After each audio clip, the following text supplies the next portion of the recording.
আর আজকেও booth level অফিসারদের একাংশের অধিকার রক্ষা কমিটির একাংশের বিক্ষোভ সিইও দপ্তরের সামনে। মুখ্য নির্বাচনী আধিকারিকের অফিসে ঢোকার চেষ্টা, পুলিশ ব্যারিকেড দিয়ে বাধা দিলে পুলিশের সঙ্গে ধস্তাধস্তি, ব্যারিকেড ভাঙার চেষ্টা বিএলও অধিকার রক্ষা মঞ্চে।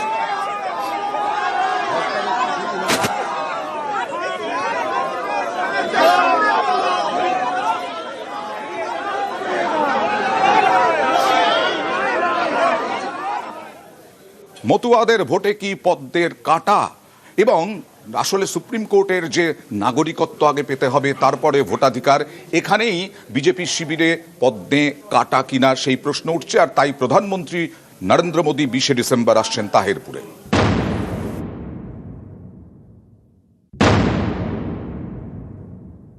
কেন আমাদের গরিব মানুষ এবং মতুয়া মানুষকে বাংলাদেশি বলে এবং মুসলমান বলে চিহ্নিত করা হলো? এটা বিজেপি রাজনৈতিক মনোভাবে চলেছে। যারা এখানে বছরের পর বছর ধরে আছেন, যারা এই রাজ্যের মানুষ, তাদেরকে অস্বস্তির মধ্যে বিপদের মধ্যে ফেলার কোনো প্রচেষ্টা হলে আমরা সেটা মানব না।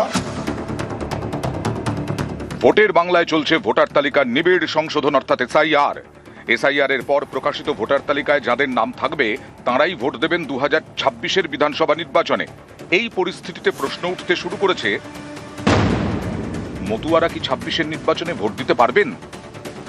বাংলাদেশ থেকে আসা মতুয়াদের নাগরিকত্ব দিতে সিএএ চালু করেছে কেন্দ্রীয় সরকার, কিন্তু পরিসংখ্যান বলছে মতুয়াদের অনেকেই সিএএ এর অধীনে নাগরিকত্বের আবেদন করলেও এখনো ভারতের নাগরিকত্ব পাননি। 40 লক্ষের বেশি মতুয়া সিএএ তে আবেদন করেছেন।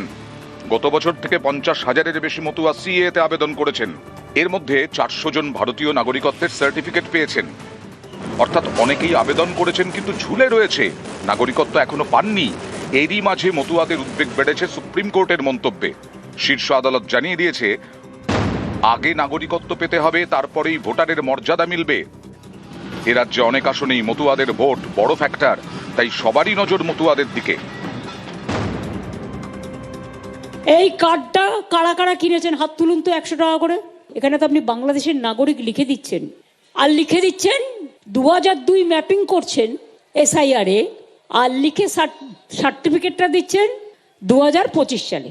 তার মানে আপনাদের প্রমাণ করে দিচ্ছে যে আপনারা বাংলাদেশ, আপনাদের চিট করছে, প্রতারিত করছে।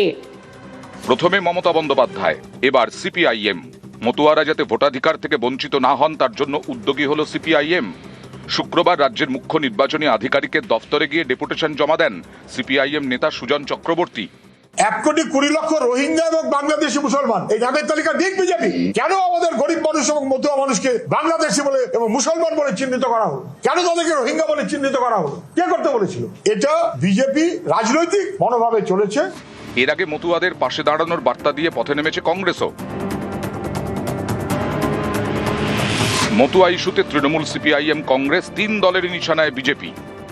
যারা এখানে বছরের পর বছর ধরে আছেন, 25, 30, 40, 50 বছর, যারা এই রাজ্যের মানুষ, তাদেরকে অস্বস্তির মধ্যে বিপদের মধ্যে ফেলার কোনো প্রচেষ্টা হলে আমরা সেটা মানব না। কেন্দ্রীয় সরকার যে আইন করেছে তাতে 2014 সালের 31শে ডিসেম্বর পর্যন্ত যারা আসবেন তারা ডিমড সিটিজেন। যারা ডিমড সিটিজেন 14 আগে এসেছেন, ভোট দিয়েছেন, তাহলে কোন যুক্তিতে তারা ভোটার এই অধিকার থেকে বঞ্চিত হবেন? তবে নাগরিকত্ব যাদের দেখার তারা দেখুন, কিন্তু যে মানুষ 24-এ ভোট দিয়েছেন, 21-এ ভোট দিয়েছেন, 19-এ ভোট দিয়েছেন, 14 আগে ভোট দিয়েছেন, তাদের কাগজের বিড়ম্বনায় ফেলা যাবে না। এদের নিঃশর্তভাবেই ভোটার তালিকায় নাম রাখাটা জরুরি।